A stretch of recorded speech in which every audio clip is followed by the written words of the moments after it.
What up? What up? What up, YouTube? We are back at another episode of Balls and Things. Not those types of balls, nor things you purpose to get your minds out the gutter. I know how these people think, Coach. I know how they think, man. I'm gonna actually try one of these with you. That's not a hair down, or just on sports on a Saturday morning, which that was fun too. But I've always, like I said, I've always watched you guys doing these from for a while, and it's fun to participate. And I love talking snakes. Oh yeah, I know. And we're gonna talk some snakes tonight with a friend. So which is really cool. Other than that, how you doing? How was your weekend? My weekend was good. I'm looking forward to a weekend coming up just to hang out with the wife and take care of the animals. And I'm gonna do a couple pairings again this weekend because I don't pair when the male's in shed. So sometimes you're always pairing a couple of them anyhow. So, but I like what I've got going on. I think I'm only pairing 10 or 11. And his wife just got home from work. I think I'm only pairing 11, and so I'm happy if I get 4 or 5, maybe 6 out of that. I'd be I don't use the ultrasound because I'm trying to get 5 or 6 clutches. I palpate. I'm old school. I'm old school because I'm old school. And you see, you got your old school homie out here, another Raiders fan, homie Dennis. Oh yeah. He see you in here. Of course, he talk about Go Raiders. So before we go any further, let me just drop the sponsorship video real quick. Yep, go. Give me a second. I got to pull up. Banana Bread Royals demonstrates that taking risks leads to incredible rewards. Their work with hypo is outstanding, and the way they combine it with their Wookiee line is truly unparalleled. The interaction with other genes like Blackhead and Stranger produces breathtaking, one-of-a-kind animals. Be sure to follow them on Morph Market and Instagram. The Cocoa Dude offers you 2 different types of substrate for your reptiles. You can go with the Black Label chipper blocks with thick chunks, or the ready-to-go Cocoa to go. To get this premium cocoa, just visit their website at cocodude.com. Ozzy Boyds. The name is synonymous with ball pythons. Chances are you have an animal from him indirectly. With over 20 years experience breeding ball pythons, his creations only continue to get better as he masters his craft. Follow him on Instagram, YouTube, and Morph Market.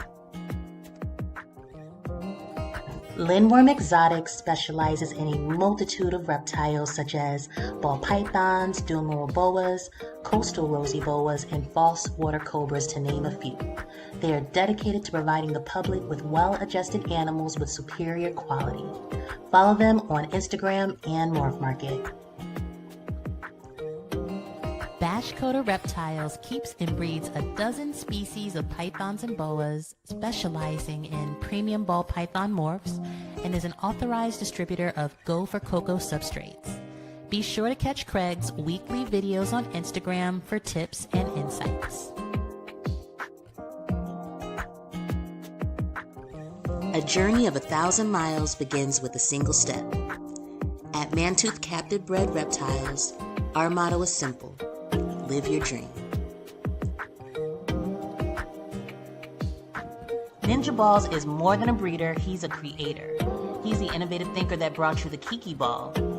He strives to make living works of art and improve upon them year in and year out. Follow him today on Instagram at Morph Market, and know that with each purchase you make, you're getting quality. Static Morphs, an up-and-coming breeder, has been working quietly under the radar and producing some heat, most notably working Stranger and Chocolate into DG, Clown, and Pied combos. Go on their Morph Market today and see what they have available. Ectothermic Dungeon is a high-quality ball python breeder who puts a major focus on excellent customer service. They work with recessives such as DG, Puzzle, and Tri-Stripe, also with codoms like Adder, Bang, and McKinsey, to name a few. Follow them on Instagram and Morph Market. B&S Reptilia is truly a one-stop shop.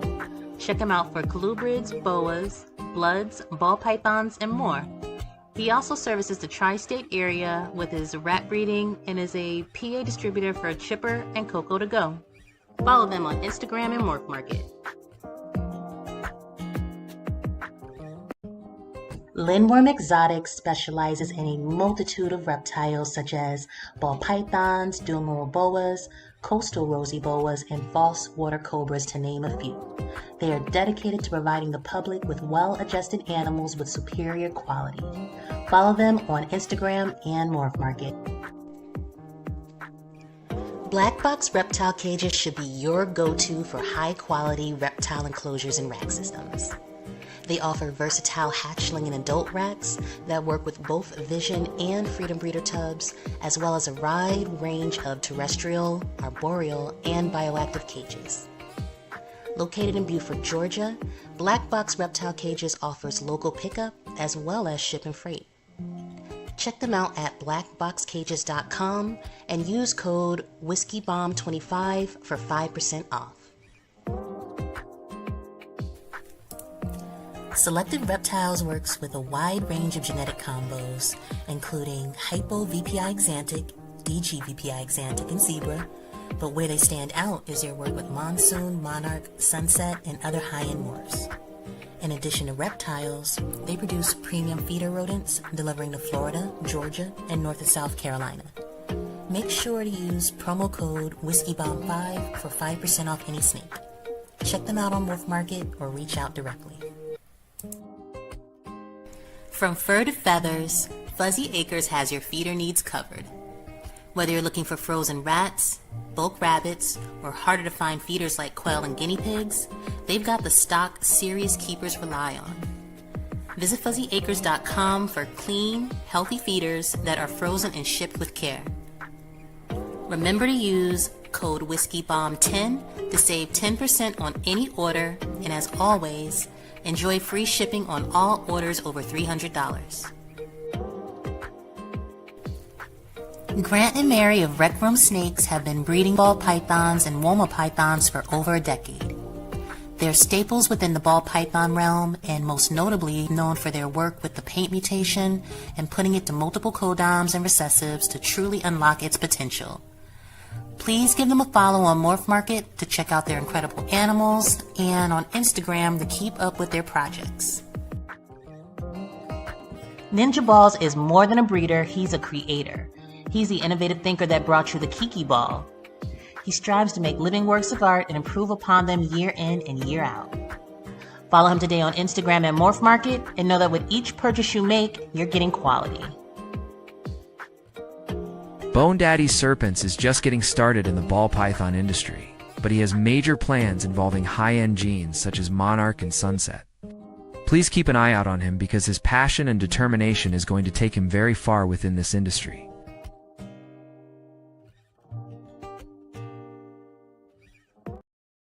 Shout out to all the sponsors. Thank you all. And special shout out to Shades of Blue, our network sponsor. Big appreciation to y'all all. All right, without further ado, let's bring out our guest, Chris from 319 Reptiles. Yes, what's sir. up? Chris, how you doing? Oh, I'm doing great. How are you guys doing? good. Good. We're going to let you introduce yourself real quick, give a little spiel. Sure thing. So my name's Chris. I'm 319 Reptiles. I've been doing this for about 5 or 6 years now, breeding. Been keeping for 30 plus since I was like 10 years old. I got my first ball python. Kept a bunch of different species, primarily breeding ball pythons and house snakes right now. And then I've got some pairs of blood pythons, Angolan pythons, Macklot's pythons, and some green tree pythons I plan to breed in the future. You got everything. Yeah. Oh, and I got a pair of tokay geckos. I've always loved those, and they've been laying eggs like crazy. I think I got like 10 eggs in the cage. There's a couple babies running around in there. It's cool to watch. Those tokays, they're sure sweet and nice animals. I can remember those things back in the day. They're cool looking. They're just amazing. Do you do all the different morphs with the tokays, or you just got a couple of the your wild type? Couple normals. They're captive bred. I got them from Gala Tinley a few years ago. Gallery Gecko, and bought a pair, and I've got them in a huge cage, and I just co-have them and let them do their thing, and they're awesome to watch. I've never handled them. Just like looking at them. Yeah, they've got a reputation as man eaters. Those tokay geckos. Yeah. I had one set of eggs that hatched last year, and I held the babies, and one was totally chill, and the other one was like just insane, like trying to bite, grunting, thrashing around. So, yeah. The green tree python, I saw you had those because, like I told you backstage, I've been a long time YouTube subscriber. I enjoy your videos, and you're keeping green trees. I've always been afraid to keep green trees. Oh, why? They're so cool. I think they're awesome. I just think I don't know. I think I would. I don't know that I would keep them well. Oh, okay. They're fairly easy to keep. It's when you start breeding that it gets to be pretty tough. Like when you get eggs, I know they're pretty delicate. I haven't bred them yet. I'm just going off of what I've been told. But as far as keeping, they might be easier than a ball python. Really? Yes. So the green tree, it's got to have a lot of humidity, though, right? Yes. Yeah. I keep my room at like 60% humidity, and then I spray them twice a day usually. So yeah, I live in the desert. It's like 8% humidity. It's like that here right now. Oh, really? Yeah. In the winter, it's like a desert. That's horrible. Yeah. Man. Are you seeing me all right, Keys? You got frozen. Yeah, you're frozen, but we can hear you fine. I'll back out and come back in. All right, no problem. So yeah, what up, Dennis? What up, Kenny? What's going on? What do, Jamie? It's okay because everybody just likes looking at me better. So Oh yeah, I know. Awesome. There we go. There you go. Yeah, right when you started up, my whole screen went black, and I'm like, well, Coach is still talking to me. I'll just keep going. Hey, you just got to keep growing with the show. The show's got to go on still. Yeah. Whether you have a black screen or not, mister.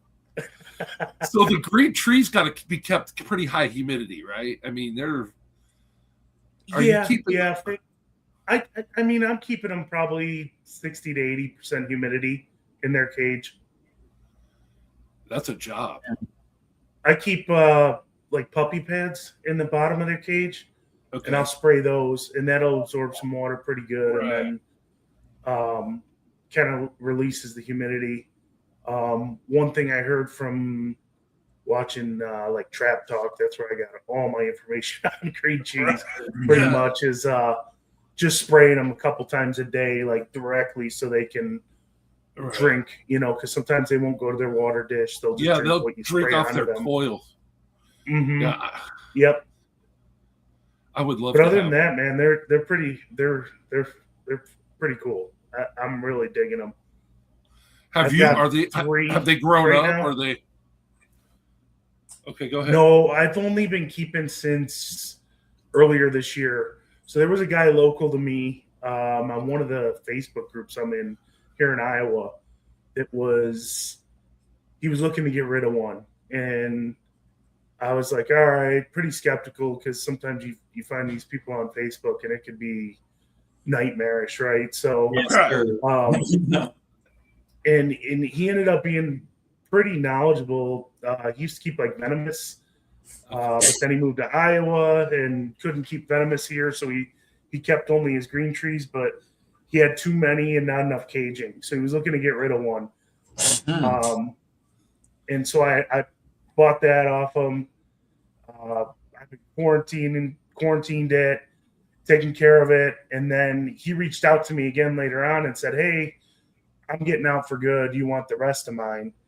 And he had like a male and a juvenile female, and the male was like 20 years old. I really wasn't interested in that, so I ended up taking the female off his hands. They were clutch mates. They both came in from Bushmaster, so they were like farm raised over in Indonesia. Right. And I talked to the guy. I think it was CK Reptiles is the one that sold them to him. So I talked to him just to see how much information I could get from him. Found the original ad he bought them off of and everything. And then I ran into MJ at Tinley this past October and started talking to him about green trees, and I ended up picking up a Manicory Biak cross from him at just a red Neo. It's pretty tiny yet, but he had cool like looking. 6 clutches this year, I think, of green trees. He had like 70 green tree Neos he hatched out this year. I don't know how many clutches it was, but it's a lot of Neos. That is.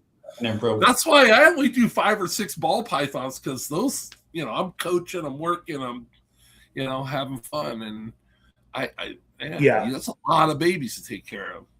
Yeah, especially yes, green sir. trees. Yeah, he said they took off pretty well though. Captain and Chase. Yeah, down Reptiles. I know they can. I've heard they can be like their babies can be even harder than ball pythons to get started on food. That's what I heard. But sounds like he did pretty good. The next one I want to hear about, and I'm selfish, I'm really into the ball pythons, but I'd like to keep the bumpy ball pythons. Is what the Angolans. The Angolans. Yeah, man. They are. I thought the same thing. I thought like, oh, this looks like a ball python, and I think I saw them on like Wicked Reptiles at one point. And I was like, what is this? And I'd always wanted them, and it was about $1,000 for one of them for a baby at the time when I was looking, and I was like, I'm gonna have to get one of these at some point, and I ended up getting one, a female. And I love her. So I put her in a ball python tub on an ARS rack when I first got her. And they're a drier species, so I just kept them on aspen instead of the cypress. Okay. And she was cranky as hell, man. So I moved her to like a glass aquarium enclosure, and she was fine after that. Like they love to explore. Like if I'm in the room, they are watching me. They're at the glass, looking at me, seeing what I'm doing. I'll open their cage every now and then just to see what they're doing while I'm in the room, see if they come out. And they'll climb around, They're really cool. They are nothing like a ball python, other than the look of the head. Right. That's the shape of the head. They take forever to grow. They eat much smaller meals. Like it's easy for them to get fat. But they're constantly cruising. I just moved them both to bigger PVC enclosures, and I'm keeping them in. How big are they now? Mine are only probably about 3 feet long, probably weigh like 700 grams, both of them. I got a male and a female, and yeah, it's probably about 700 grams. They got another couple years yet, I'd say, before I'm going to start pairing them up and breeding them. Because they get quite a bit longer than ball pythons. I think they can get up to 7 feet, like a female. I've heard they can get up to 7 feet. So I don't think it's like crazy, like crazy long, but it's longer than ball python will be. But it takes a while to get there. My girl's 3 years old, and like I said, she's 700 grams, and They're not like ball pythons. They don't miss a meal. But I mean, they're eating like a large mouse. I switch in rats every now and then. When I first started, I was feeding like rat pups, and I noticed she started getting kind of chunky. So I moved to mice just to lean her down a little bit, Yeah, I like that. That's awesome. They strike me as amazing animals. They're really cool. They're really, really cool. I'm really. They're from Africa. They're an African python as well. Yes. Yep. And yeah, my daughter had a friend that was actually from Angola, and I told the kid I wanted to get a pair of Angolan pythons. He looked at me like I had a third eye in the middle of my forehead. Yeah, I heard they're hard to catch in the wild. I thought the kid and I were going to have a connection, and he's like, nah. Yeah, I heard they're hard to get at. They live like on rocky cliffs and stuff like that. They're pretty dry environment, arid environment, so not quite like a ball python. I think they do well here in the desert of Arizona. I mean, not outside, I think I could make it work with those. Yeah. So I did a little bit of research before I jumped on here with you. I did take a look at your morph market, and I noticed you just on your YouTube you just had a great clutch. I thought it was a phenomenal clutch. Cypress. Yeah, that's probably my best one of the year. And that was phenomenal. Even did that little male, that first ball python you showed in the missing footage, which I think there's some sort of conspiracy around that. So I switched to using DaVinci Resolve for editing this year, and I am terrible at it, man.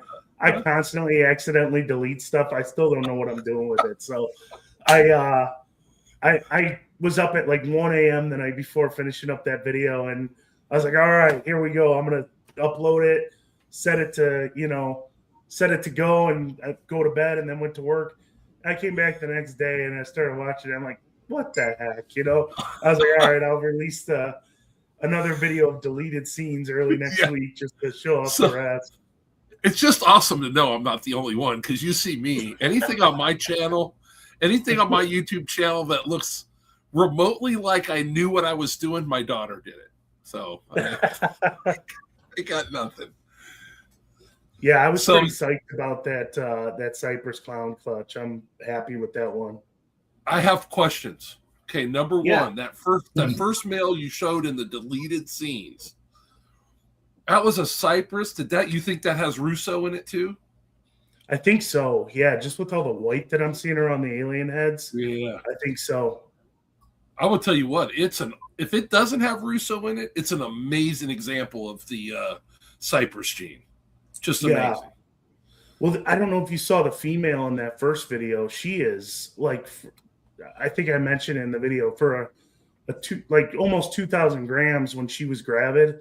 She's not at her weight yet, but she has just kept her contrast and color very, very well. Yeah. And she's Cypress Leopard OD Het Clown.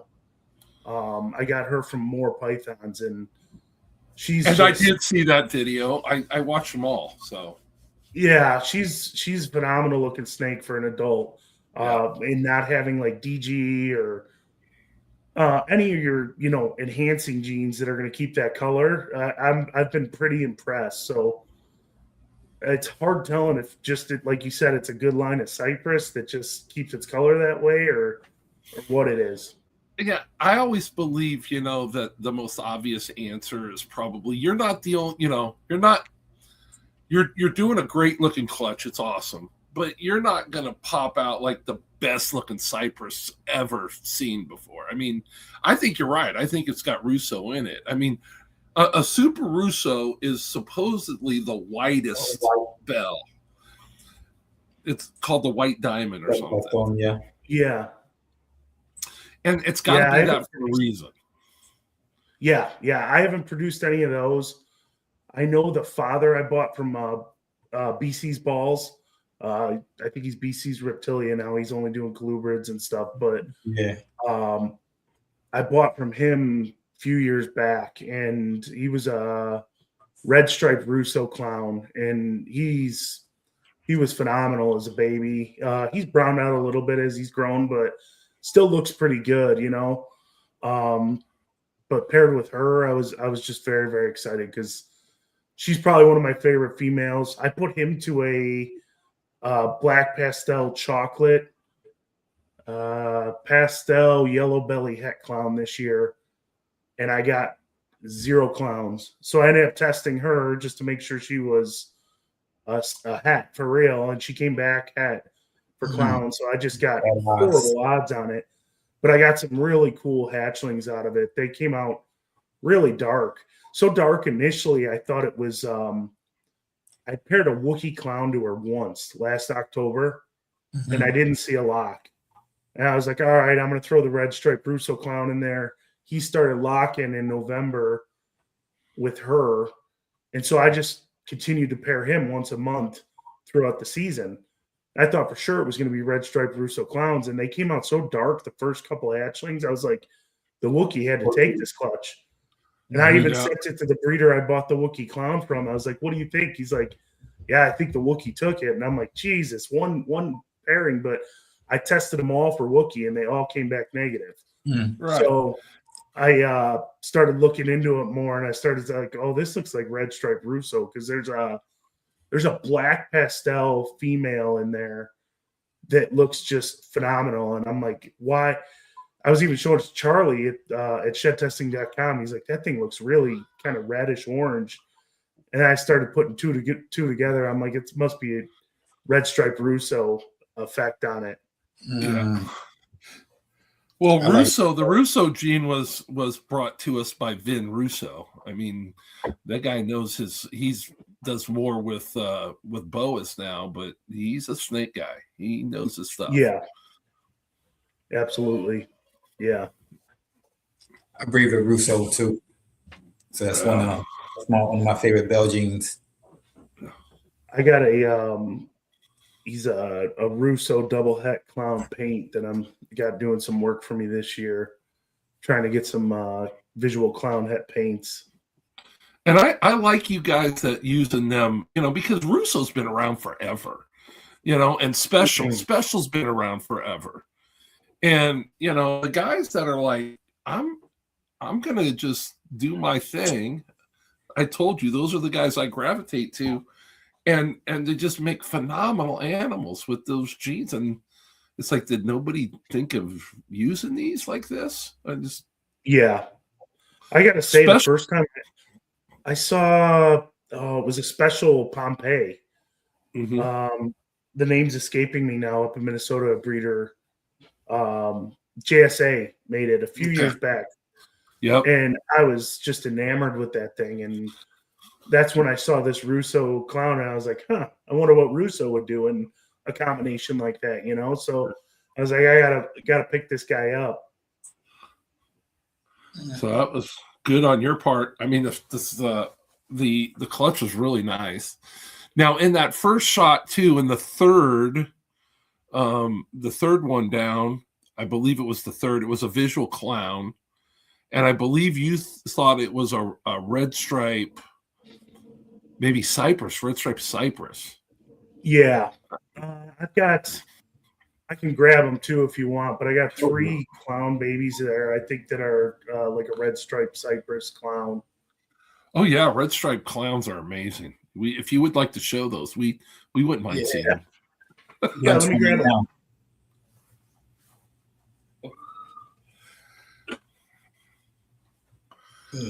That's a nice chair you got back there. Yeah, boy, he's comfortable. I'm sitting on a folding chair in the middle of my snake room. These Iowa guys got it made, boy. Oh, yeah. That's some is that a snake art in the background? I think that's a snake. Might be. It's fancy. Might be. Yeah, it's artsy. I like it. I just got my name in the back. Yeah, Is that my wife put this whole thing together in my office here. Oh, nice. Yeah, I moved from a upstairs bedroom down to the basement about a year ago. okay? So I've been like renovating the room. I've got some plumbing work to do yet. I want to try to put some water lines in for doing waters and stuff. But the room next to it, I turned into an office here, and she did a nice job. She's like, "What do you like?" And I'm like, "I don't know. Just make it look nice." No, that's right. I was telling Keys, these Iowa guys got it made. You heard? Look at Yeah. that. Look at So that's that.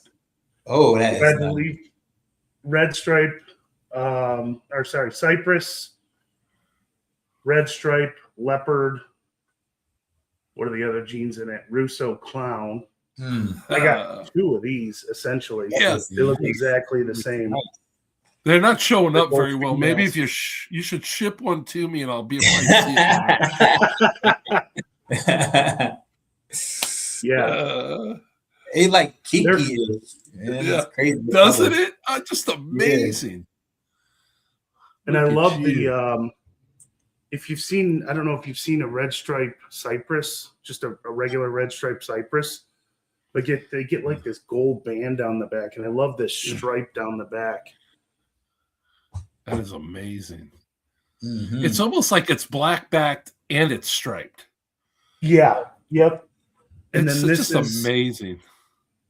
another one that came, and I believe this one is Clean. without the leopard and has OD. Oh my Okay, so goodness. to clean it up, the OD. But yeah. do you see? I mean, and that's you think cypress and red stripe in there. Yeah.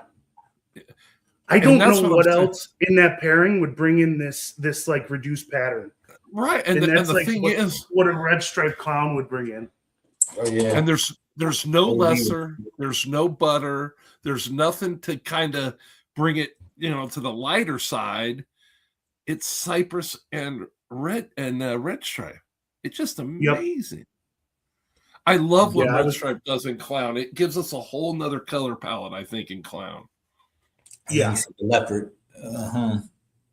There's somebody that just made a cypress clown that just looks phenomenal. Yeah, I think it's this guy in Des Moines, Iowa. That's a guy making some nice red stripe clowns. Yeah, I want to say it was like a cypress ultramel clown. It looks phenomenal. But yeah, these were the three females that I was just ecstatic. Oh, and I've got- female too is crazy. Yeah, I got two of them on Morph Market right now. I'm keeping one for sure, but if they don't sell, I won't be too disappointed. Darn it! Gosh darn it! Because I'd love to work this into Sunset, Ultramel Sunset, anything Sunset. I think these will complement. Yeah. I think Miguel made a Cypress Sunset this year that looked really good. Yep. I'm not into the Sunset, but I'm with that red stripe and the cypress. Now, my friend of mine, we kind of, help one another along. He's got, I think, 1.2 cypress combos for me I get to go and, I think I'm only going to probably take a pair maybe, but the cypress is nice. I got the red stripe already. We're breeding her. And, I love what Cypress does.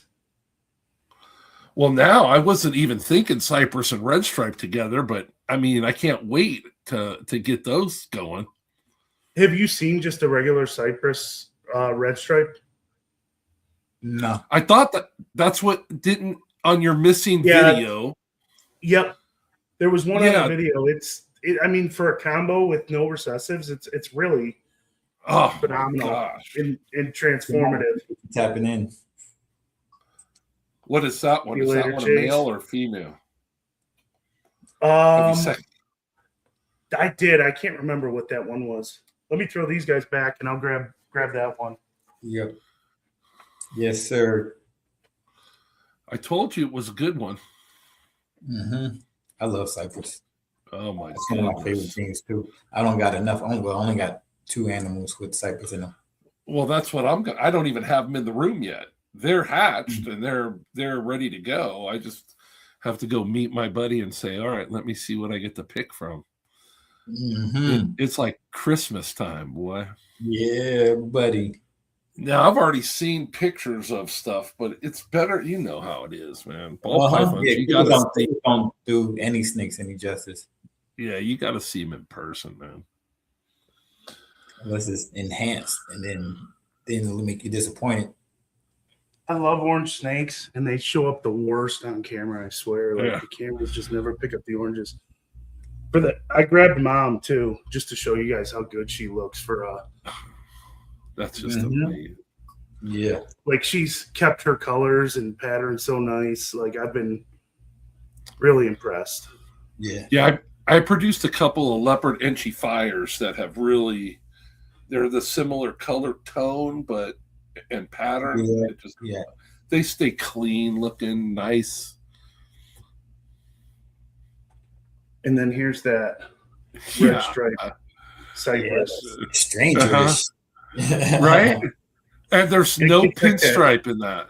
There's no pinstripe. There's no monsoon. You get like That's that white coming up, like a low expression pied, or just that staticky pattern going down, and then that gold stripe all the way through is just amazing. Crazy looking. So granity. And what's in I heads? love cypress heads. Like I love that. Like that That's mix the of thing. like the cypress color and in clown that they get that orange head. Yeah, the cypress clown. Yeah, that's what drew me to him, man. I'm a sucker for a good head stamp, but yeah, the orange head. I like Wookiees that get that like chocolate brown head. I like how the head of the snake looks. I think that's why I'm so drawn to clown. Right. Yeah. Yep. Same. I'm a blackback guy, and that's why I like clown. It's blackback. They have a really cool head. Probably the coolest head stamps in ball pythons. Absolutely. Yeah. I don't think there's many that can rival it. Well, the other one I think we need to get you to talk about while we're on here going pretty fresh is I saw your morph market, and you've got the cantaloupe gene working over there. Yeah. I'd love to hear your thoughts on that gene.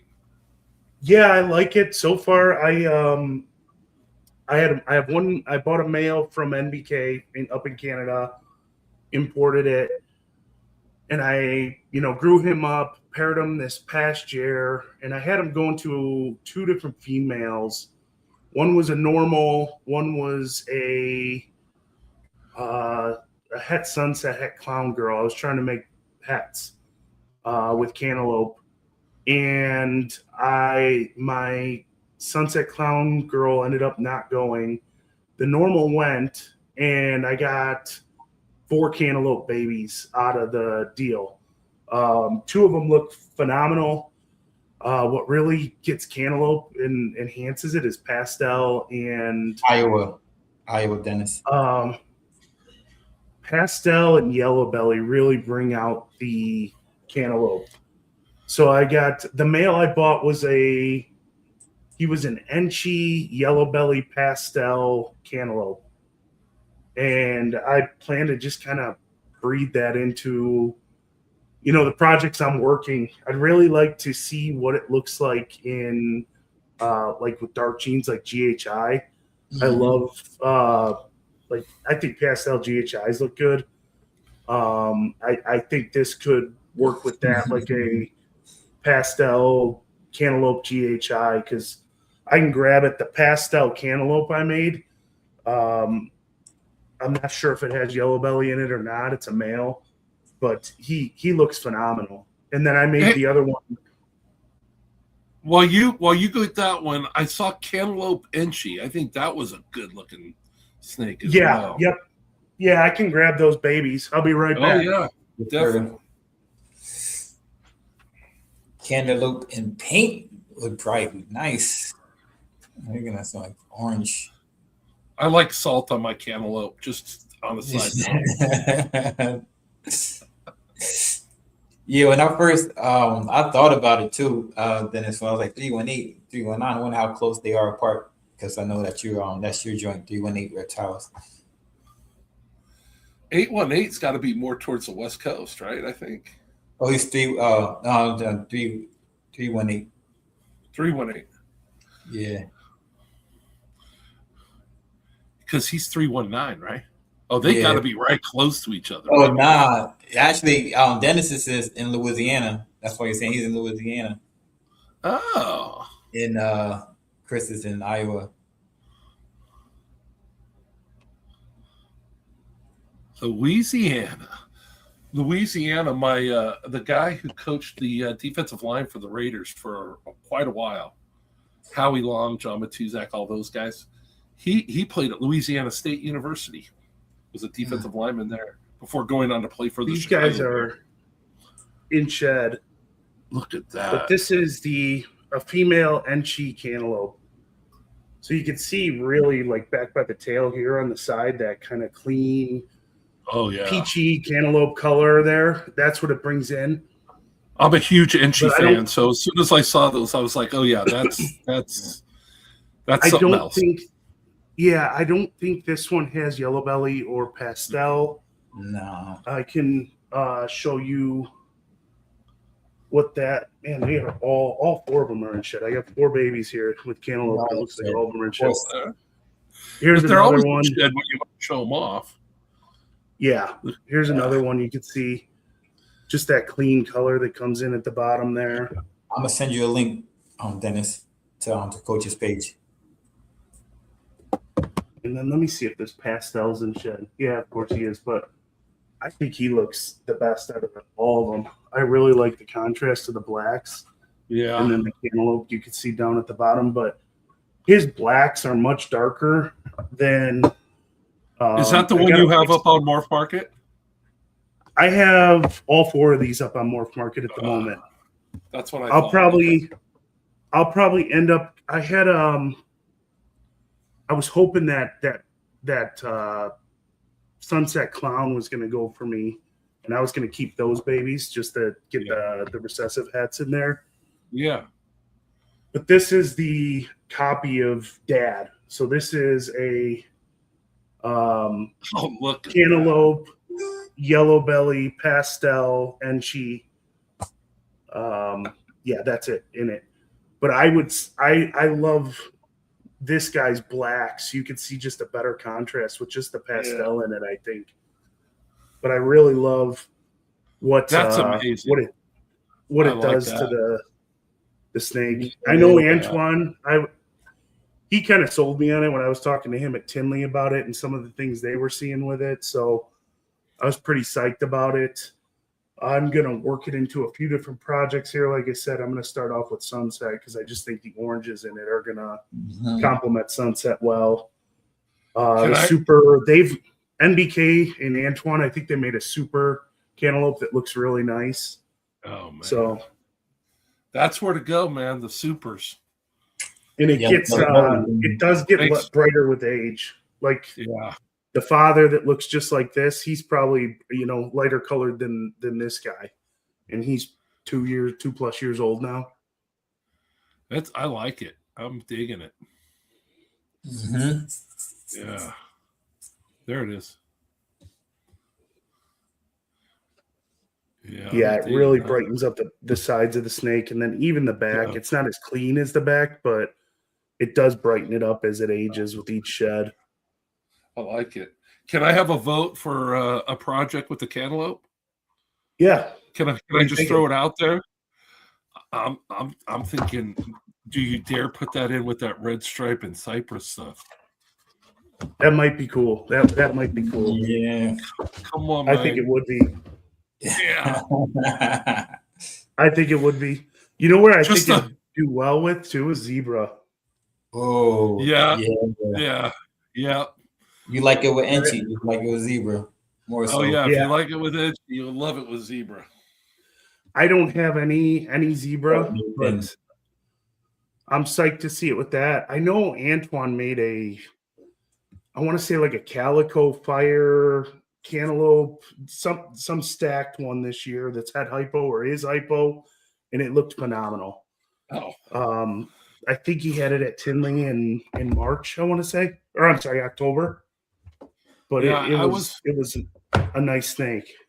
I was one that poo-pooed on hypo when I was a young hobbyist, and then when you produce one or you see them in person, you're like, okay, maybe it's not just in shed, maybe it looks pretty darn good. Yeah, I got my first visual hypo this year. I ended up getting it's a visual hypo clown hat DG girl, and she looks amazing. Like you said, she always looks like she's in shed, but it's again one of those genes that just looks amazing in person compared to what you'd see it on camera or a photo. A camera can't get the hues and the colors and the depth of the color. No, I have a real hard time with the cantaloupes getting good. I think my pictures look like trash on Morph Market compared to how these snakes look in person. And I've taken them so many different ways with a few different cameras, and I just can't. I can't get it, and I don't know. I don't edit them at all, so I don't want to edit the photos. You know what I'm saying? Like, somebody's gonna look at it. I'd rather have somebody be like, you don't need to be accused of that. Like, yeah, I don't want people getting their animals from me and going, "This looked way better on Morph Market." You know, I'd rather have it the other way around. The other way, exactly. And that's why I always tell people, man, do your best at photos. I'm a horrible photographer, and my oldest daughter, does it as part of her profession. She does like headshots. And that's she did awesome. all my daughter's senior portraits and all that other daughter. And I'm like, how does she get the ability? And I produced her. I'm a proven breeder. How do I not get the ability? What is that? Mom must have been hep for it. Right. She probably was. But I think the pictures on Morph Market look fine, and I think you're right. I think when a person opens that box and goes, "Wow, that's what you're shooting for." Yeah. Let me grab the dad so you can see what like an older one looks like and just how much he's brightened up compared to the babies. Yeah. Hey, Coach, you got a message from Dennis.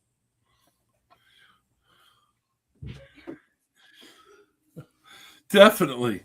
I'm trying to make HRA. I got an Enchi het male going to my HRA VPI Exanthic. He won't even look at her. I got to be in there like I'm at a junior high school dance or something. Go, that's a girl. You're a boy. Let's do something. Dirty dancing going on. I'm like, I don't think breeding works if you got to pick up the male and put him on top of the girl. I don't think that parent's going to take. Oh, do you try spraying them? Spraying them with what? I got to get the pimp sauce. I saw the guy on. And just wet him a little bit. Yeah. He puts the male sheds in the water too. Appreciate you tapping, Sean.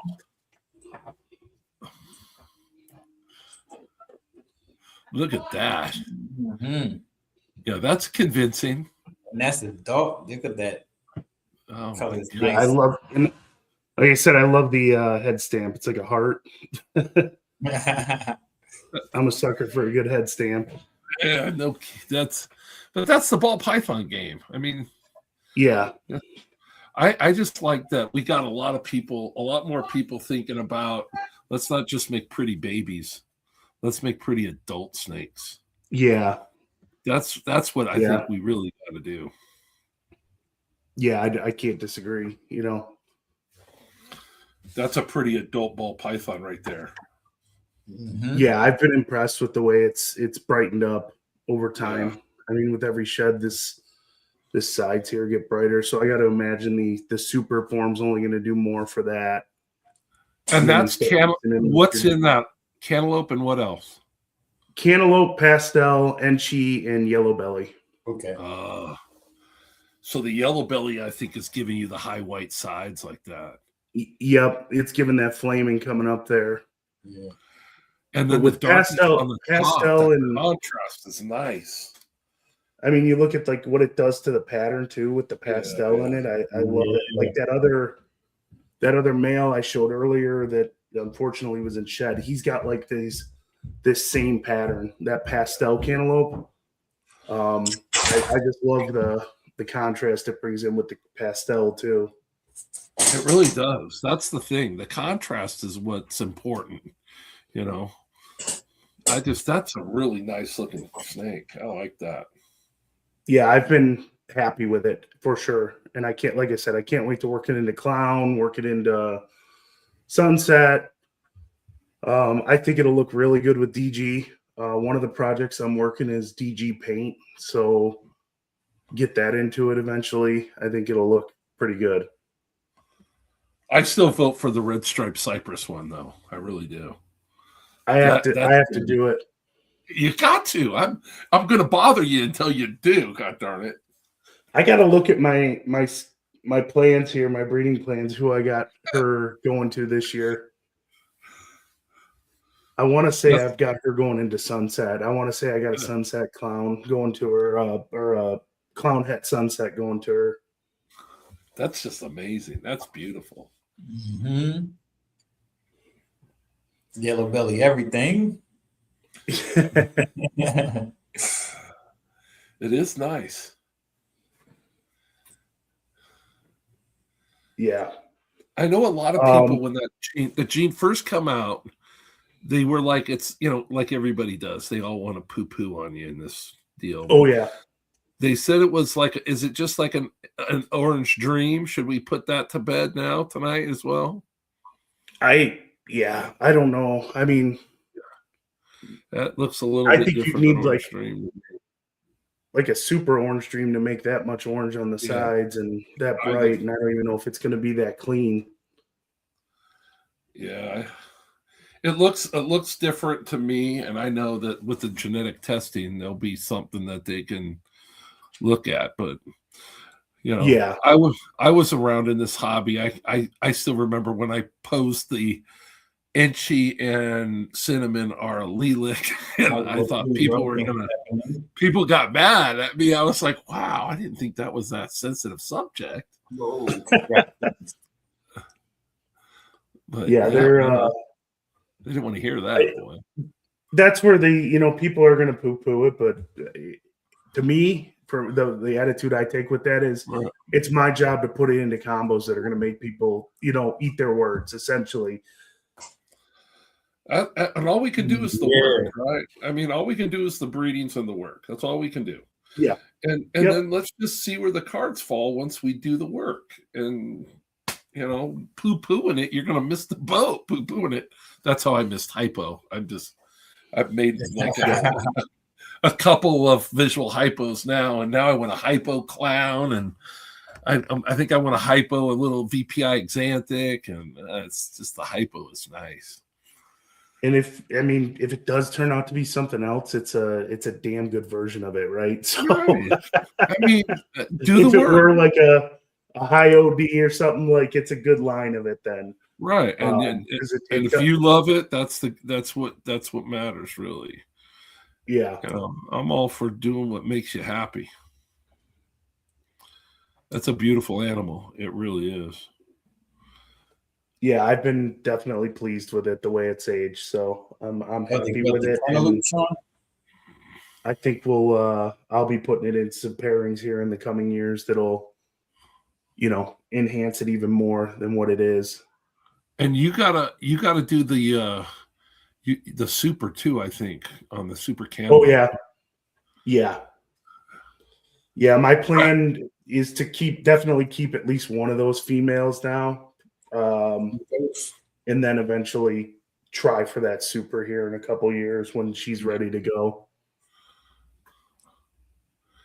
I mean, you got to see it. Right. Work with what you like. You got to do with what you like, baby. You want to be excited to open those tubs. If you got to clean them and water them and feed them, boy, when you open that tub, you want to be going, whoa, that is amazing. Yeah.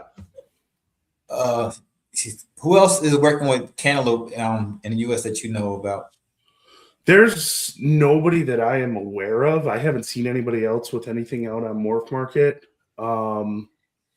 But I mean that doesn't mean nobody else has it, you know. Yeah. I've seen some over in Europe on Morph Market, and I've seen some obviously in Canada. That's where this guy's from. He came from NBK. But I know Antoine does all of NBK's ball python breeding for them. So Antoine's been, doing some pairings. I think they worked Gorilla more this year. They have Gorilla too. Yeah. I don't really know like how that. much cantaloupe they produced. I really like that Gorilla gene, but then I bet you do. It's like HRA, right? Well, no. Then he found out that a lot of the original Gorilla stuff that he had was Gorilla HRA. Yeah, and he did. I was loving the HRA. I think that hurt it a little bit. The Gorilla project. I saw a few breeders buy it and then sell it immediately after that was kind of that's what came out, that information.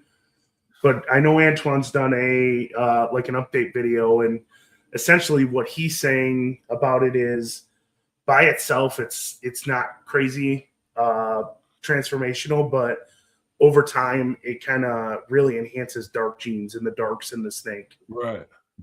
Oh, I'm still a fan of the gene. I'm the biggest HRA guy you're going to run into. I'm just, you know, so, I'm the blackback guy. I like that stuff. I blackbacked Enchi, by the way, with the HRA because HRA and Enchi are allelic, Don't get mad at me. Well, because HRA and Cine are allelic and HRA is allelic with black pastel as well, then it's got to be to allelic, right? Because there's only two alleles. So it's got to be, if I'm allelic to you and you're allelic to Keys, then Keys and I are also going to be allelic. So, so that's the only way, I kind of said, well, Enchi and HRA then got to be allelic as well.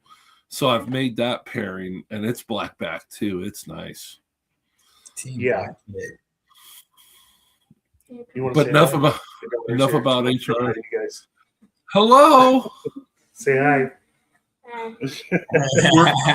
I'm working on my parade wave. I'm in the parade. All right. I have daughters as well. They're all grown up now, though. I have 22 and 34 daughters. 22. My boys are older. I got a 24-year-old and a 17-year-old, but they're so cute when they're that age. Yeah. Yep. I have a 38-year-old son too, so okay. They're still cute at 38 too.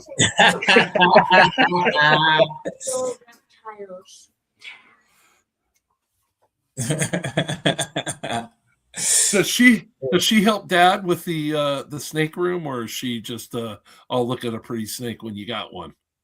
Pretty much, yeah. She likes to come down and look at them, and hold them, but if it comes to cleaning up anything gross, not so much. Not so much. And and you shouldn't, darling. No way should you clean up. That's Dad's job.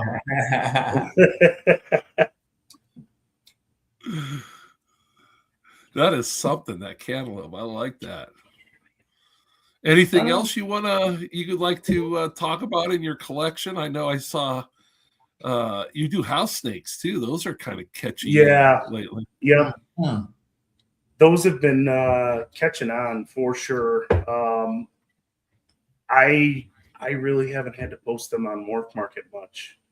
They typically, if I post them on Instagram, I'm going to get some hits about people interested in them. Local ads, people have been interested in them.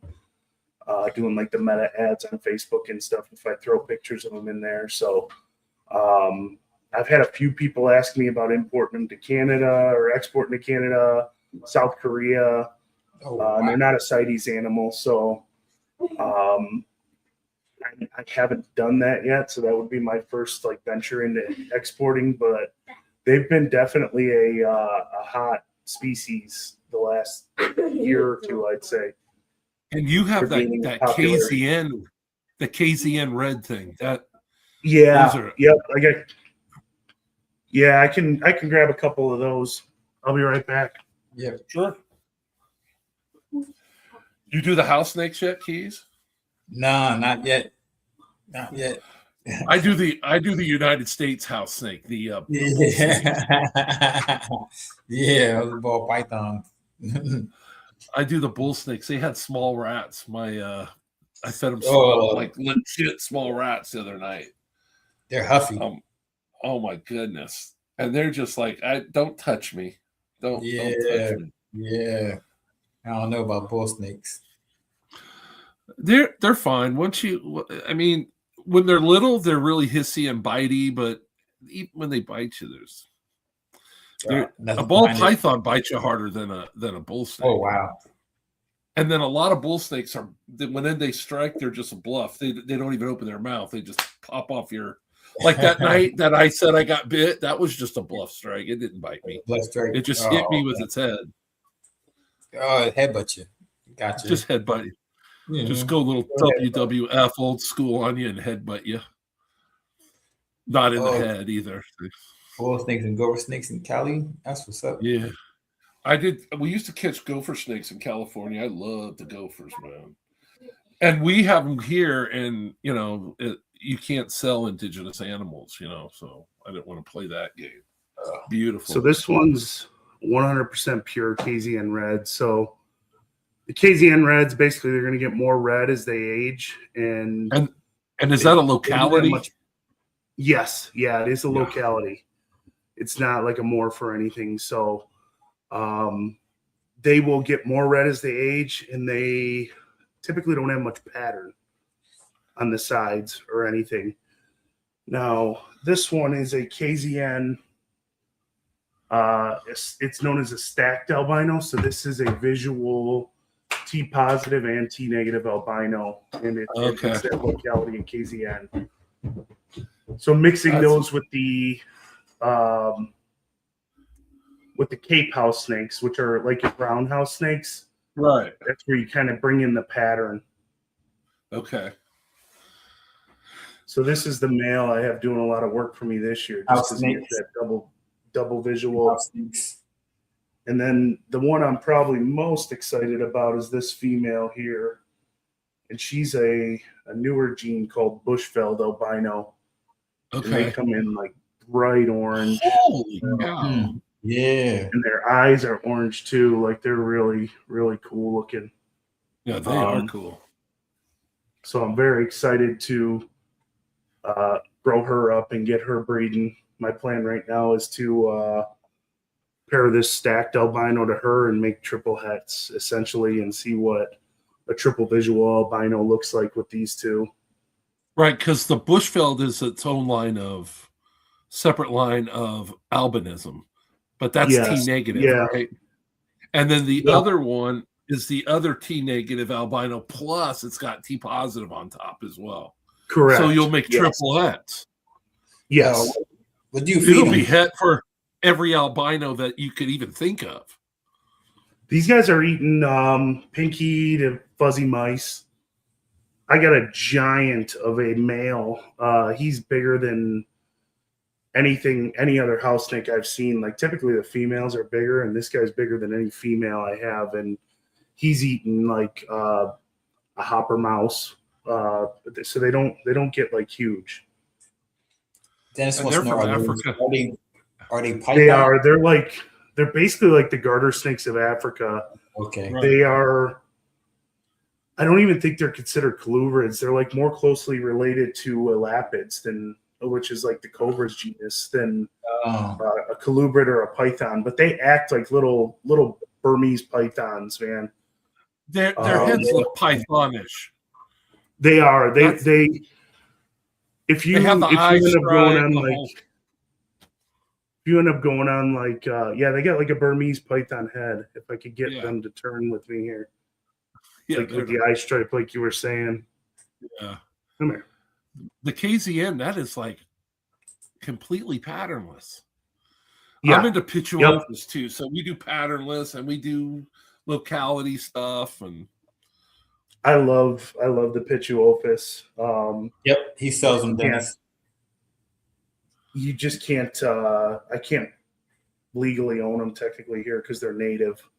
yeah, that's why I don't do gopher snakes here, because in Arizona they're Yeah. native, and you can have them, and I can't sell them to you. I can give them to you, but I just don't want Here to play technically that we're game. not even supposed to own them. So Yeah, I do the bull snakes, and I think I'm gonna do some pine snakes, the Mexican pine snakes. those are cool. Yeah, I like those. I know there's Yeah, a guy. I like the Baja California Pichu. I forget. I think they're gopher snakes or pine snakes. they're gophers, Cape gophers. They're gophers. They're so Yeah. pretty looking. And I think they're going to find out that pine snake, that Mexican pine snake that I'm telling you about, I think they're going to be finding that that's closer related to gophers than pines. Okay. They're so tight anyway, but those house snakes, I've been looking at They're them, neat. looking at them. Have you produced any clutches yet? Yeah, I've produced quite a few actually of these. I just did. I had my first clutch of the year the other day. There was 15 of these guys in it. And will they double clutch too? Yeah, they'll go.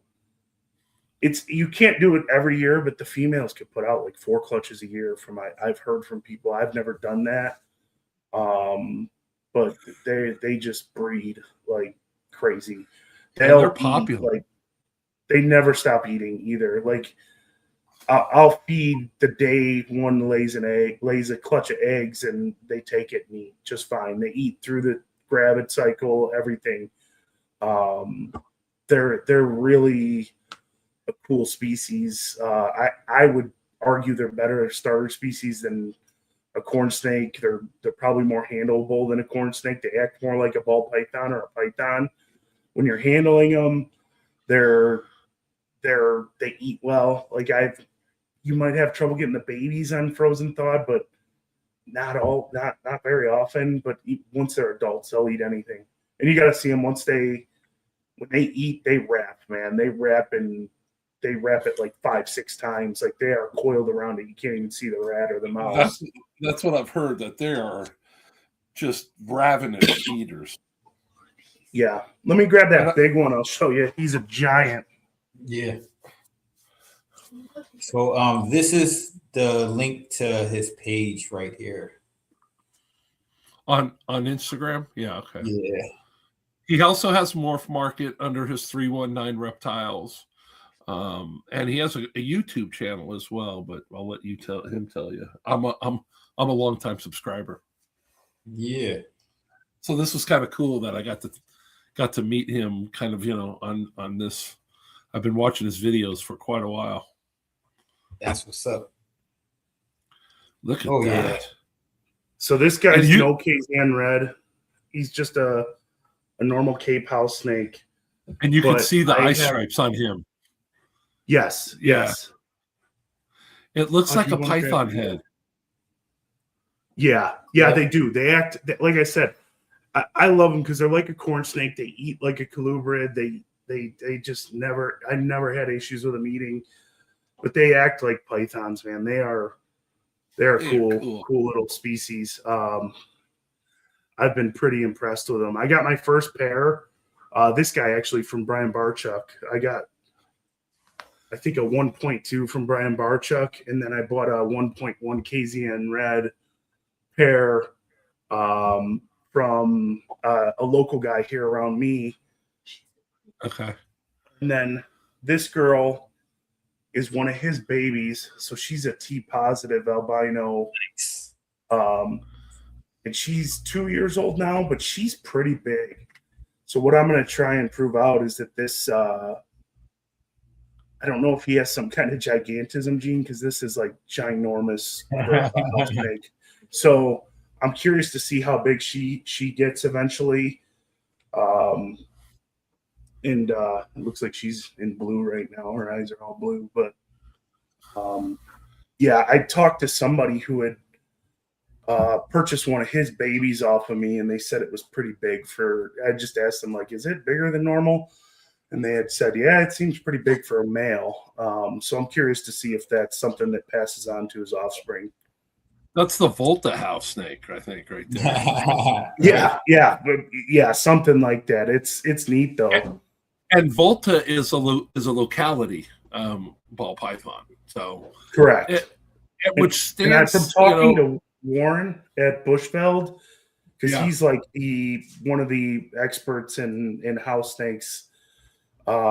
He said they do have some localities that do get bigger than others. Who's this? And that stands to reason, right? Big snakes would make big snakes. I mean, yeah, So this is a female, and you can see like he's way thicker than her, and she's a KZN red, though she's a lower percentage KZN red than the one I showed you before. That's what I was seeing in that. I was starting to think, are they talking its head? But no, that's the amount percentage that it was bred into. Yeah, so I've had people ask me, they want like as close to 100% KZN red as possible, and that might be what people like. But like I showed you, 100% KZN red is going to have zero pattern. Right. They're not gonna have any pattern. So like these Cape House snakes end up bringing in the pattern. You can see on them. I got a couple of babies I'll show you. I just hatched out. They just hatched last week, and they look like granite Burmese pythons. Their pattern and their KZN red. So I'm keeping one of them for sure, the female. But I got a male and a female. I'll ask him when he gets it back. He got an assistant too. He got a nice chair, a nice office, and he had like an assistant handed him snakes. I was like, snakes, taking snakes from him. I think I got to move to Iowa. That's the good life. Yeah, I guess. I'm gonna move to Iowa. I could be a Hawkeye fan. I think I could be a Hawkeye fan. What do you keep the house snakes in? I keep them mostly in same racks like ball pythons. They have the same temperature, same humidities. They have a very, very wide range. So these are tiny. They just hatched last week. So, but I don't. Let me try and get a good view on that. But you could see the pattern on it. That's and wild. Then this one is the male. Wow. So these will be a percentage KZN red. But correct. I think these two are like, from what I figured, like a 62% KZN red. See, there you go. And now you lost it. It's trying to get away. Yeah. It's trying to wrap around my phone charging cord. There you go. Yeah, but they are they're really neat little species for sure. And like these guys are tiny. They'll eat a day old mouse and frozen thawed. I'll drop it in there. You leave it in overnight, and it'll be gone the next day. And you'll just see a huge lump in these guys. Like it'll be gone a few days later.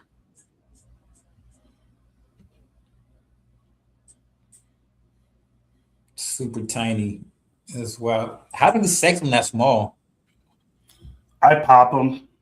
You can look at the tail too, but I'll pop sex them usually.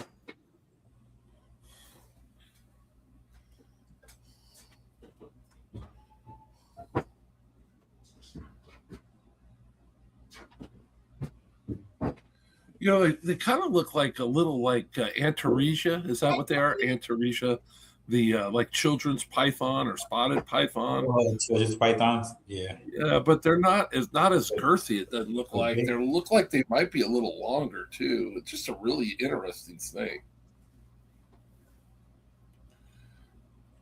in my opinion. I'm gonna put that on there. Yeah.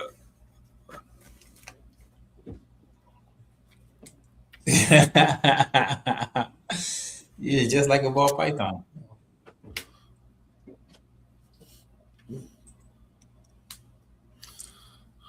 Would you get a house snake? And then these are different species, but this is a black house snake. Oh, see, we like the black. The So black that'll go from ones, like they're different. They're from like a different part of the country, I think. yeah, Or are they just and then this is a green. These Okay. greens are nuts, man. This one's biting me and thrashing, like musking on me. When they musk, they smell like maple syrup, though. Oh, So, but the blacks and the greens, from what I understand, they're Boedon. So the Boedon fuliginosus, they're a different species than the brown ones I showed you, like the Capensis, right. the Cape House Those snakes. are the capes. Yeah. Yeah, I like the but black it's, ones too. And the green ones. They're pretty cool. the green one's beautiful. They're just crazy, and I've heard that from a few other people. It's biting me like crazy here, like, but they're so tiny, like you can't tell. Like You don't look and like the you're black bleeding. ones, a little bit, But just a little. But that does make for good YouTube. Is taking a couple bites. Yeah, take a couple bites. Yeah, these get really cool. The weird part about these things is they kind of like fire up and fire down like geckos too. So Right. like the blacks, I'll go in there and sometimes they'll look like almost a teal gray looking. And then Right. there's other times when they look like oil slick black like this, you know? That's a wild. And do the black ones, do they get big? Do they get as big as the capes or about the same size? I believe they do. What are the temps? They can do a wide range. I've kept them like ball pythons. I've kept them like lubrids. They do well. They do well either way. They can handle a pretty large range in humidity. They're like the garter snakes of Africa, basically. Like they are. My favorite are the capes by far. They're the easiest to handle. Like I said, the blacks aren't as bad. The blacks I've had a lot more trouble getting to eat frozen thawed. I've only been able to get these blacks to take live. The green, he'll eat anything. He's just nuts. Like he'll thrash, he'll bite, he'll do everything. So I got to handle him a little more and try and calm him down. He just sounds like a bull snake. That's all. He's just got a little Yeah. bull snake. Yep. Pretty much.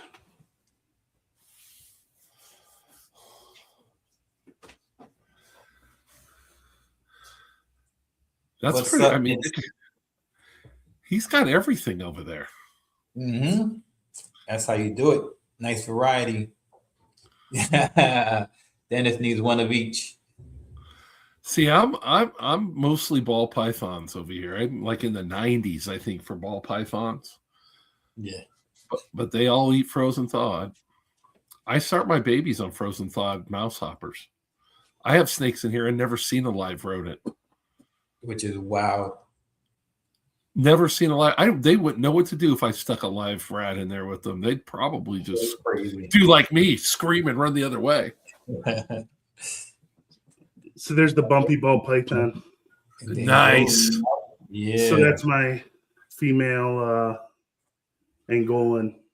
They really are a bumpy ball. I mean, they're not a ball python. I think they're longer and they're leaner than a ball python, but the heads sure are. They similar. are. And they got beaded scales on them. It's not like the scales of a ball python. Well, like I have the bull snakes. They're kind of like a keeled scale, but it's different, isn't it? Yeah. Yes, it's more like a. Gosh, I don't even know how to describe. Like it'd be closer to like a leopard gecko, like what how they're just kind of bumpy. Yeah, that's amazing. But and I wonder why. I've read that it's for because they live in a drier environment. It will produce more moisture, like dew on the surface of their scales that they can drink out of the air. That's wild. That is wild. Like an adaptation for a dry environment. Nature will find a way. Somebody's mad at you because they're going to be researching house snakes. You'll love them. They're awesome. Yeah. They're an awesome species. Just tell them knowledge is power. Yeah, absolutely.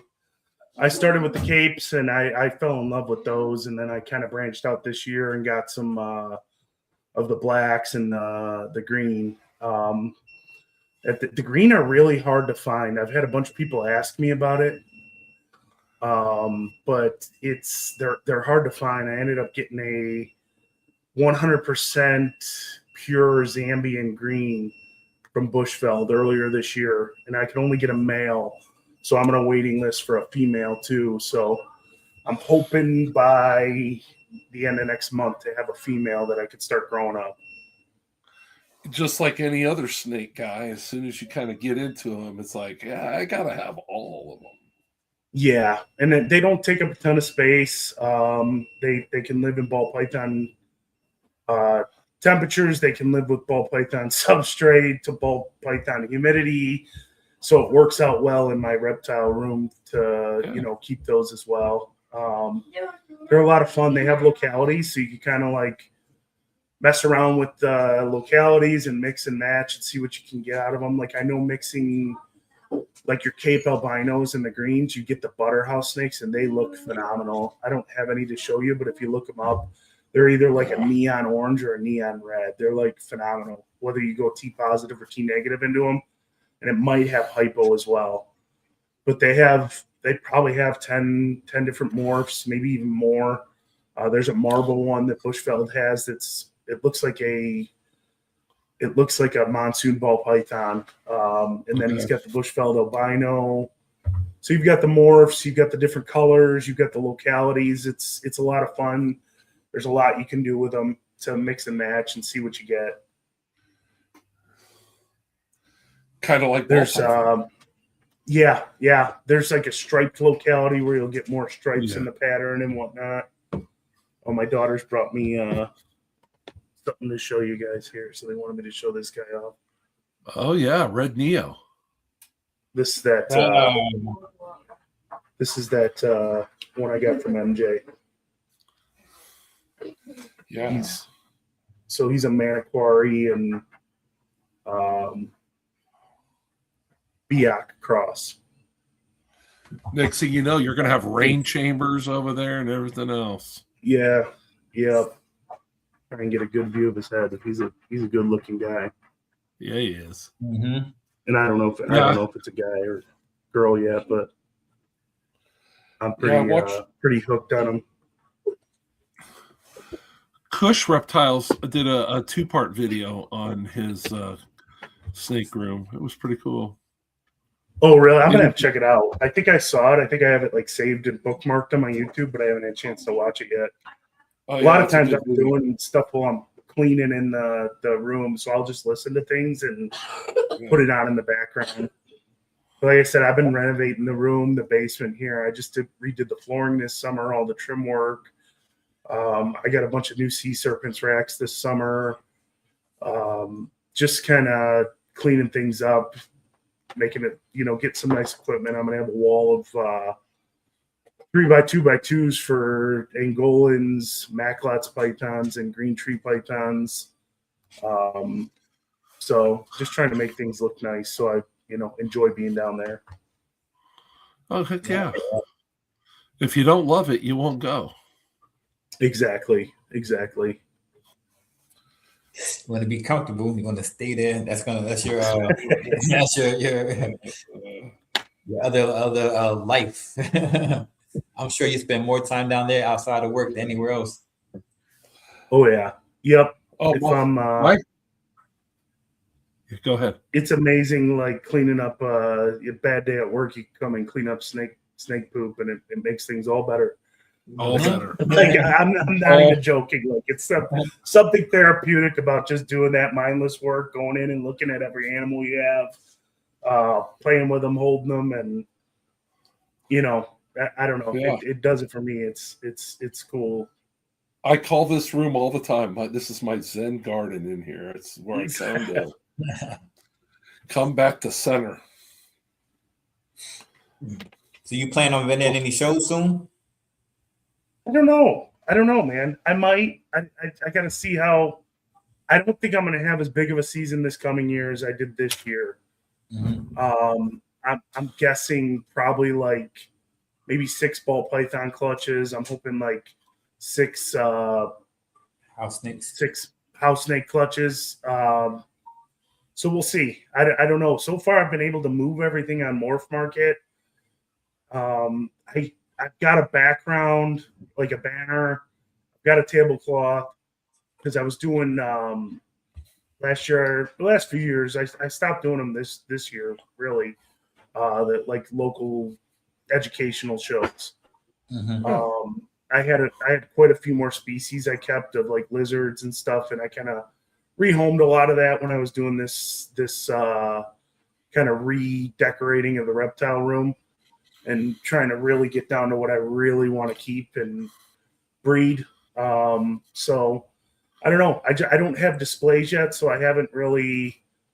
If anything, there's a local show near me in Des Moines, Iowa, that I might look into doing, but I haven't needed to yet. So if I end up with more hatchlings than I want to keep here or can't move on online Morph Market, then yeah. But at the moment, it's just kind of wait and see.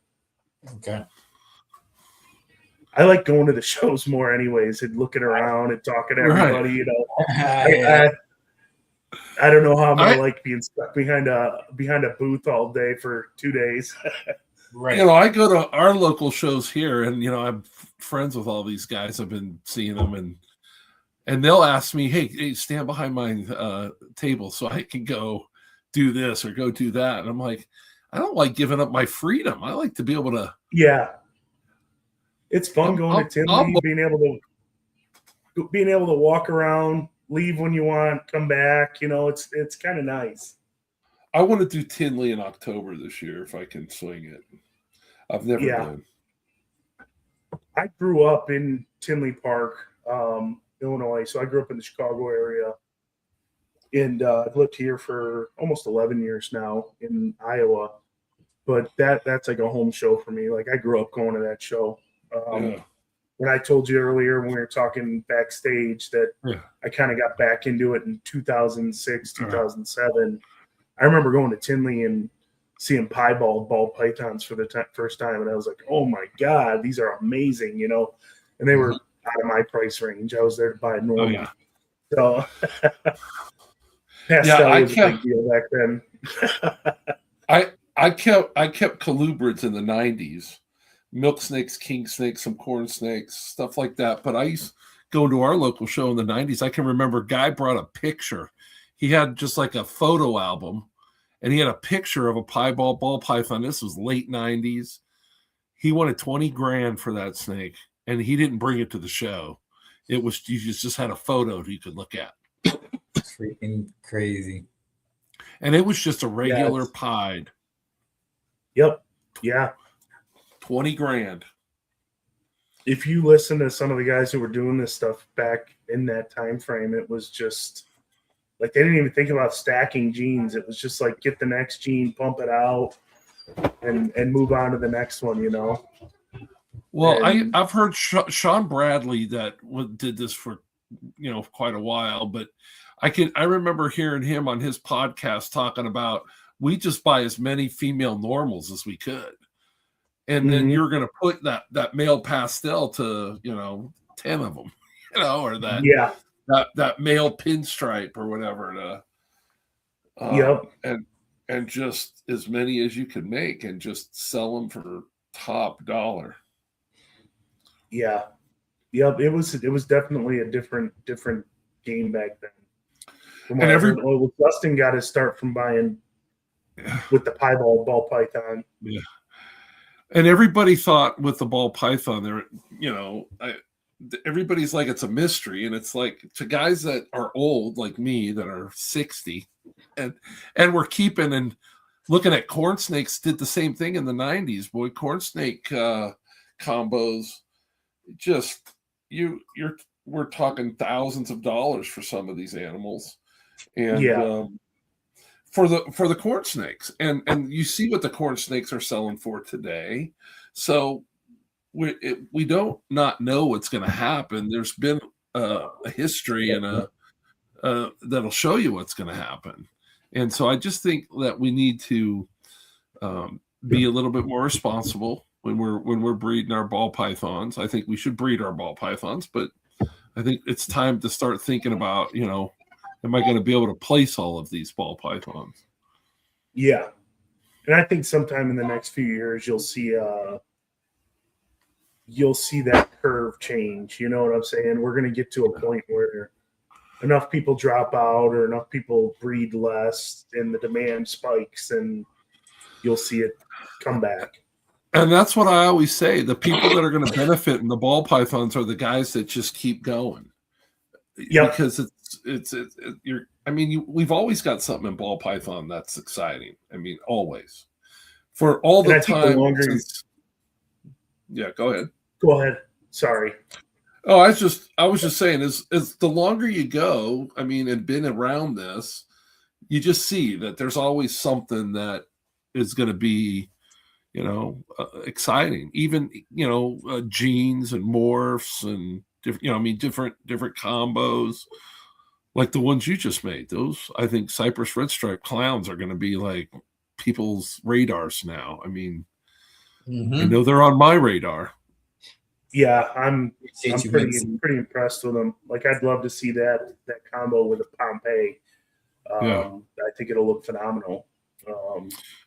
Cypress, I think I love what it does with clown. See, and I'm looking at that, and I'm an allelic guy. I'm the guy that likes to mess with the allelic stuff, and I'm looking at that Cypress red stripe stuff, and I'm looking at like a vanilla cream kind of idea in there, where we go like vanilla and fire from either side, and I think that might, with that color palette that's I think Cypress really brings, and I think red stripe is right there, with it.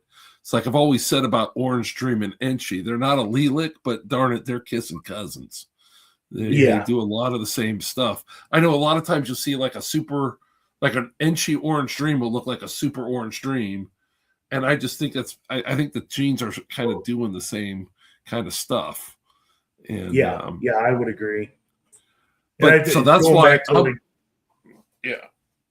going back to like the longevity too, I think that the longer you do this, you're gonna get the people that really just like doing this, because the money isn't always gonna be there, the boom isn't always gonna be there, and those people are gonna be set up for when that next boom does happen, because you're gonna have the females to produce, you're gonna have the combos you've built over years and years of doing this. So I think people come in and throw money at it, and it'll work, but I don't think you have to do that. Like, I think you could come in and build slowly, and as long as you don't get caught up in comparing yourselves to other people, you can just fine. Yeah. I think a lot of times people sell this ball python, the dream of being the company and the business and making money, and you can go into business. And I've just always been, I never went into this hobby thinking about it as a business. I've never really invested in a ball python, but I've watched this ball python market and this craze, and it's really exciting to see people making stuff that 13 years ago, if you told me we were going to look at some Cypress red stripe clowns, first I would have said, what's a red stripe and what's a Cypress? But just blows me away how far that this hobby has come. Yeah. And it's only going to keep getting better. And like you say, the people who stick around and continue making pretty snakes, because I think what's going to happen that's going to really set this off again is when we start making the pretty that stay pretty when they're adult snakes. And I think there's a lot of guys doing great stuff on that end of it too. See, because I don't think anybody's really looked at I don't think anybody's looked at polygenic breeding in ball pythons really. It's just really been this gene on that gene with this gene, and see, I think we're going to get to a point where line breeding animals to get the best of the best that combo can be is where I think the guys that stick around is what they'll end up doing. The closest I've seen anybody come to that has been JD Constriction with the Xanthic stuff. Yeah. And he just sold all his stuff off. Mm-hmm. So he's getting out. Oh wow. I think you're going to see a lot of people get out, but I think you're going to also always see a lot of people are going to stay in because it's fun. It's fun. Absolutely. And it depends. I mean, if you're doing shows, it depends on what your market is. Like if you're here in Iowa, it's not a huge market, I'd say, for like your high-end ball pythons, but I think that's why I have a little bit of reluctance to do shows, because I prefer to do the stuff I like is higher end. So that's why I've been trying to work towards making some of the sunset combos, double, triple recessive clown combos. I don't know that would sell it at the Des Moines show necessarily. And then we have a show in Davenport that's probably even, potentially a little bit lower, like your pet tier animals, I'd say. And you can do just fine doing that if you wanted to. Like people could, make all the pet tier animals they want. If they make pretty looking animals, they're going to do fine. And if you enjoy that, that's like, do that. Yeah. Right. I mean, I talked to one of my friends here after one of our local shows, and he was saying that he's gonna he had wished that he had brought more of that, $200, $300, $400 snakes rather than, I mean, he's playing high end stuff too. He's like hypo puzzles and stuff like that. And he showed a couple snakes the other night on Instagram, and I was just floored. My goodness. Yeah, the hypo puzzle stuff is pretty nice. I think I missed the boat on that puzzle stuff too. I'm just in a bedroom here. I'm just in a bedroom. I can't have all these recessive projects. Yeah, no, I have the same way, and I definitely shoot for long odds on my stuff and utilize shed testing to try to, make up for that. Because essentially, I don't want to get to a point where this becomes a burden and a hassle. And I like to be able to do it myself. The few times in my time doing this where I've had like my kids do something when I go away for a weekend, something always goes wrong. Like either a thermostat fails and you're trying to grab this out of the closet and plug it in here and do this, or I mean, I had my son do something at one point a few years back, and I had a hatchling get out and get lost in the room, and I'm like, oh boy. So my dad's over here the next day trying to find it in the room because I'm out of town for a weekend. And for me, it's just like, I want to be able to do this myself and take care of it myself and not ever have to have an employee that I need help doing it. So it's something where I'd rather have, 1-2 racks of animals that, are projects I love doing, and maybe not in huge quantities. And, as long as you're doing what you love, that's all that, I mean, do what you like. What I want every year, because I just don't have the numbers, but it's that much more to look forward to each year. You know what I'm saying? Like, that's the fun in this, is trying to hit that lottery ticket, Right. And I think you're doing the right thing too, because I think if you do want to vend and you do want to, push this forward more into, hey, maybe it pays for itself. Maybe it's making me a couple of meals or something. I think the way to do it is through a little bit of diversity in your collection, like you've done with the house snakes and the Angolans. And so you're not just the ball python guy, you're the ball python guy with these and these and these and these. And I don't think you have to go wild. And I don't think that you have to look at going, hey, I'm going to make every more for every combo of bull snake that but I just think that's going to be the way to go, is giving that collection a little bit of diversity, so you can offer the ball python, but you can offer the house snake, and down the road, I'm sure you'll offer Angolans and probably green trees as well. So Yeah. I think that's the way to be successful in this reptile business type of deal, Yes, if sir, that's how man, you I'll want to be do it. for sure. Yeah, it's definitely been good for me because we have seen a bit of a lull with the ball pythons, and for me, everything I had this year went late. Like I have a clutch that's going to hatch tomorrow. It's my last clutch from 2025. It's still in the incubator. Yeah. It's going to hatch tomorrow. Tomorrow's day 54 for it. That's Yeah. great. December. That's So I hit the perfect timing for that 3-month period where it's frigid cold in Iowa and I can't ship that often. So it's been Right. the house snakes have kind of picked up that slack for me where that's gone. Like ball pythons were probably my main gig getting into this, but I'd say I've probably done more sales in house snakes than ball pythons. So nice. yeah, it's funny how it works out. Mhm. See, I think it's the guys that do stuff like this. They got a little side project, and next thing you know, I'm selling more of these than I'm selling ball pythons. Yeah. That's awesome. Key diversity is key. I think we're gonna and with that, we're gonna call it a night, gentlemen. Chris, thank you so much for your time. This was a good show, man.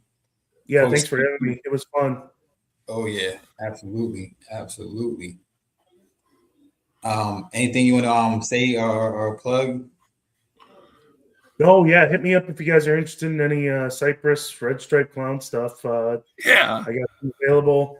I've got a few house snakes left. That clutch of 15. I think there's only 7 left.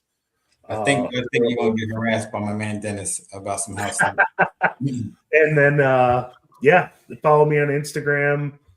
All the socials 319 Reptiles. And if you want some of that cantaloupe gene, you're one of Yeah. few. Yes, sir. Yeah.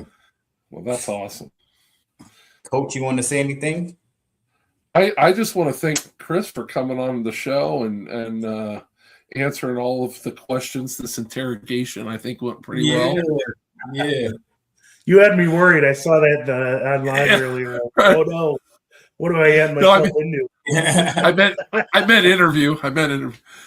I think, like I said, I've been a long time subscriber to your YouTube channel.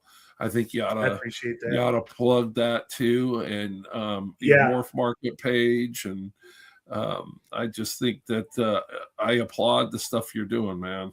Just keep making pretty snakes that stay pretty as adults. Yeah. That's all Coach, I got, Keys. Yeah, You gonna Coach, talk? thank you, man. Coach, thank you so much for joining us. I'm gonna see you. I'm sure Friday you're gonna let your hair down with me. I let all my hair down on Fridays, baby. Whenever you're available, Chris, you can jump on and join us as well. Cool. Yeah, thank everybody in the chat that tapped in. Thank anybody that's catching the replay. #replay gang. Don't forget that. Forget to hit the like button. If you're not subscribed to the channel, please subscribe to the channel. Subscribe to Chris's channel, please. Also, and y'all have a great night. Don't forget to get those flowers and those smiles out.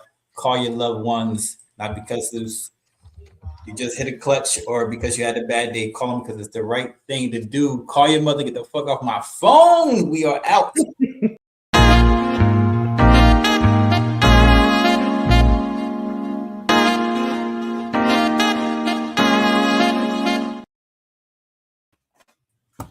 Yes, sir.